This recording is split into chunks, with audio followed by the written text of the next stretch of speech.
Please చెప్పండి, మీరు చెప్తాను. నేను 3 points లో ఈ వెస్టర్న్ ఫిలాసఫీ ఇండియన్ ఫిలాసఫీకి డిఫరెన్స్, వాళ్ళ ద్వారా ఎందుకంత వాళ్ళు ఉన్న చోట మారణ హోమం ఆ సిద్ధాంతం వల్ల ఉండడం వల్ల జరుగుతుంది, మన దగ్గర టాలరెన్స్ ఉండడం వల్ల మన దగ్గర తక్కువ మారణ హోమాలు జరుగుతుంటాయి. ఈ కాన్సెప్ట్ లో యూదులు, ఈ జ్యూస్, ఇజ్రాయెల్ వాళ్ళు మత మార్పిడిలు చేయరండి. అదే దీని నుంచే పుట్టిన మతం క్రిస్టియానిటీ ఉంది కదా, అది మత మార్పిడి చేయడంలో ఉంటది. మళ్ళీ దానిలోంచి ప్రో వర్షన్ పుట్టింది, అది ఇస్లాం. అది కూడా భయంకరంగా మత మార్పిడి చేస్తే కత్తి పదును మీద. దీనిలో యాడెడ్ ఏముంటది అంటే టెర్రరిజం అనేది ఓపెన్ గా చేస్తుంటారు, వాళ్ళు కూడా చేస్తారు, కానీ అది లోపల జరుగుతుంది. మనం బ్రిటిష్ క్రిస్టియన్స్ కూడా భారతదేశంలో ఆర్టిఫిషియల్ ఫెమైన్ క్రియేట్ చేసి జలియన్ వాలాబాగ్ లాంటి ప్రతి చోట చేసిండ్రు. ఇక నిజాంలు ఉన్న టైంలలో జలియన్ వాలాబాగ్లు ఇక్కడ కూడా జరిగినాయి. కాబట్టి వీళ్లకు టెర్రరిజం అనేది ఈ అబ్రహామిక్ రిలీజియన్స్ లో కామన్, స్టాండర్డ్, అండ్ అది ఇట్స్ అ మస్ట్. ఎందుకంటే వాళ్ళకి పాప భీతి ఉండదు. నెక్స్ట్ పాయింట్, క్రిస్టియన్స్ జూలను హేట్ చేస్తారండి. నేను యుఎస్ లో ఉన్నప్పుడు ఒక చర్చ్ కి పిల్లల్ని ఆడిపించడానికి ఒక ప్లేస్ ఉంటది, ప్లే స్కూల్ లాగా, బాబుని తీసుకెళ్లేదాన్ని నేను. అక్కడ ప్రతి చోట కూడా kill juice wherever you find them, kill juice wherever you find them అంటే, ఫస్ట్ ఆఫ్ ఆల్ నాకు అసలు మతాల గురించి తెలియని ఆ టైంలో నేను అది చూసారే, క్రిస్టియానిటీ అంటే కరుణ, ప్రేమ అని ఇట్లా చెప్తారు కదా. మన భారతదేశంలో మనం చిన్నప్పటి నుంచి విన్నది ఇది కదా. నేను క్రిస్టియన్ స్కూల్లో చదువుకున్నా కదా, ఏంది వీళ్ళు ఇట్లా రాసిండ్రు అని అనేసి అప్పుడు నేను ఈ మతాల గురించి తెలుసుకోవడం మొదలు పెడితే, అమ్మో 3 భయంకరమైన మతాలు అన్న విషయం అర్థమైంది. అందుకే చూడండి, క్రిస్టియన్ హిట్లర్ జ్యూస్ ని 6 లక్షల మంది జ్యూస్ ని చాంబర్లు వేసేసి కాలబెట్టింది.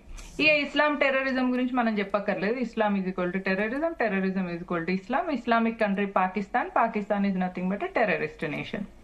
మనం వీటి నుంచి తెలుసుకోవాల్సింది ఏంటంటే, ఈ మతాలకు మనము శత్రువులము కాబట్టి మనం శత్రు బోధను ముందు నేర్చుకోవాలి.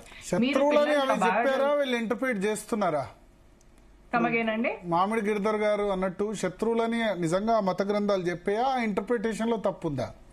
ఎగ్జాక్ట్లీ, నేను ఇప్పుడే చెప్తాండి. ఇదే ఈ మూమెంట్ లోనే మీది క్లారిఫై చేస్తా. మనకి ఎప్పుడైనా మనం మతానికి శత్రువులు ఎవరన్నా ఉన్నారో అని చెప్తామా? మనము చెప్పాం. హిందూయిజంలో నేను ఇందాక చెప్పిన 4లో హిందూయిజం పుట్టినప్పుడు ఏ మతం పుట్టలేదు, అప్పుడు వేరే మతం అన్నది లేదు కదా. ఇజ్రాయెల్ ని ఎవరిని ఇంక్లూడ్ చేసుకోదు. అదే ఇప్పుడు ప్రతి మతానికి ఒక బర్త్ డేట్ ఉంది. ఇప్పుడు ఇస్లాము 7వ శతాబ్దంలో పుట్టింది, క్రిస్టియానిటీ క్రీస్తు శకం, క్రీస్తు పూర్వం, బుద్ధిజం, జైనిజం అది. హిందూ మతం ఉన్నప్పుడు వేరే మతం ఏది లేదు. హిందూ మతం డేట్ ఆఫ్ బర్త్ ఎప్పుడు పుట్టింది, అందుకనే మతం కాదు సనాతన ధర్మం జీవన విధానం.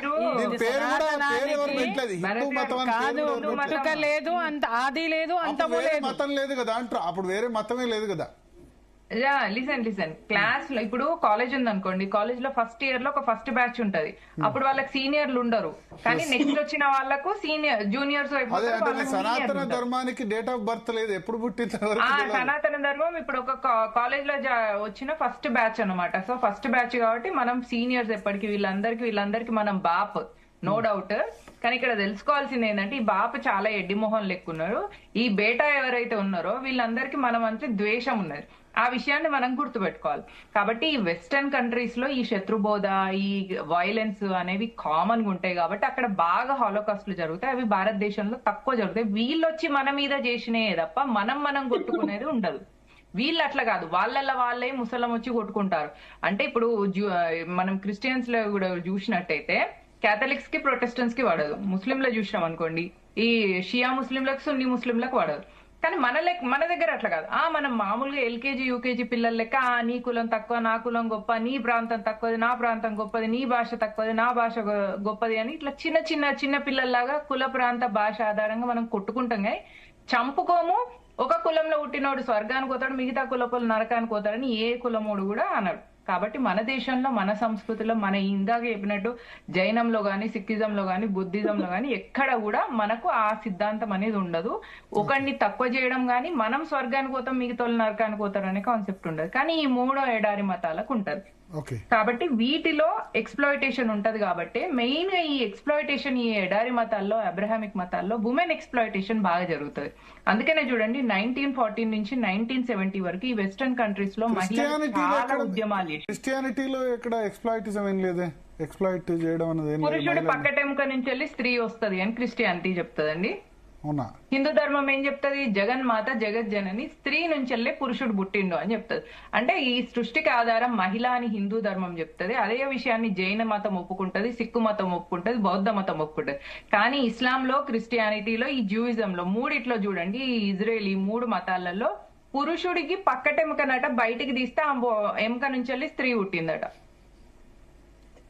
కాబట్టి కోర్ రిలీజన్, బేసిక్ ఫండమెంటల్ చాలా భయంకరంగా ఉంటాయి వీటిలలో. అందుకనే ఈ దేశాలలో ఈ మతాలు బాగా ప్రాచుర్యంలో ఉన్న టైంలో మహిళలు మీరు చూడండి 1940 నుంచి 1970 వరకు చాలా వరకు మహిళలు ఉద్యమాలు చేసిండ్రు.